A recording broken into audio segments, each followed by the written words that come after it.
நாங்கள் 5 நேரம் தொழுகிறோம், நோன்பு வைக்கிறோம், வருஷத்துக்கு ஒரு வாட்டி போதும்னு நினைக்கிறாங்க. இது மட்டும் அவருடைய அமல்கள் கிடையாது.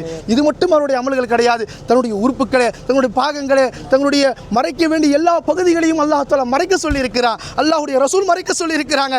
இது எல்லாம் தாண்டி அனாச்சாரமாக உங்களுடைய முகங்களை பார்க்கணும், உங்களுடைய உறுப்புக்களை பார்க்கணும்னு சொல்லி நீங்கள் வீடியோ எடுத்து போடுறீங்களே, எவ்வளவு அசிங்கமான விஷயம், எவ்வளவு கேவலமான விஷயம், எவ்வளவு மாற்றத்திற்கு முரணான விஷயம். அல்லாஹ்வுக்கும் நீங்கள் அல்லாஹ்வுடைய ரசூலுக்கும் நீங்கள் மாற்றம் செய்றீங்க. வல்லதீன ஆமனு தக்குல்லாஹ் ஹக்க துகாதி வலா தமூதுன்ன இல்லா வ அன்தும் முஸ்லிமூன். முஸ்லிம்களாகவே தவிர நீங்கள் மௌத்தாக போயிடாதீங்க. அல்லாஹ் பயப்படக்கூடிய விஷயத்தில் நீங்கள் பயந்து கொள்ளுங்க.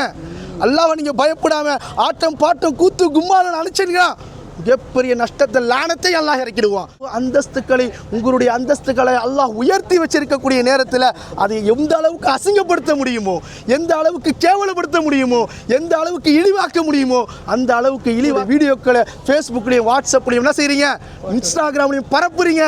இதை கொண்டு எந்த பிரயோஜனம் இருக்குது? இதை கொண்டு என்ன லாபங்கள் இருக்குது? இதை கொண்டு என்ன பயன்கள் இருக்குது? ஒன்றுமே கிடையாது. பெண் பிள்ளைகள் பள்ளிக்கு போய் படிச்சுட்டு வீடு திரும்பி வர வரைக்கும் அந்த தாய் தந்தையுடைய உள்ளங்கள் பதறிக்கிட்டே இருக்குது. தாய் தந்தையுடைய உள்ளங்கள் பதறிக்கிட்டே இருக்குது. பயத்தோட, அச்சத்தோடு இருக்கிறாங்க. என் பிள்ளை எப்போ வரும், என் பிள்ளை எப்போ வரும்? காரணம் என்ன? இன்றைய சமூகம் சூழ்நிலைகள் அந்த மாதிரி ஆக்கிடுச்சு. தாய்மார்களே, அல்லாஹ் தஆலா நமக்கு ஒரு அந்தஸ்த கண்ணியத்தை அல்லாஹ் நமக்கு கொடுத்துருக்கான். இந்த ஈமான், இந்த இஸ்லாம், இந்த தீன், இந்த மார்க்கம் மிகப்பெரிய சிரமத்திற்கு மத்தியில் நமக்கு கிடைச்சிருக்குது. மிகப்பெரிய தியாகத்திற்கு பிறகு நமக்கு கிடைச்சிருக்குது. மிகப்பெரிய உழைப்புக்கு பிறகு இது கிடைச்சிருக்குது. இதை வீணாக, அசிங்கமாக, கேவலமாக நீங்கள் சித்தரிச்சிங்கன்னு சொன்னால் அல்லாஹ்வுடைய சாபத்திற்கு ஆளாடுவீங்க.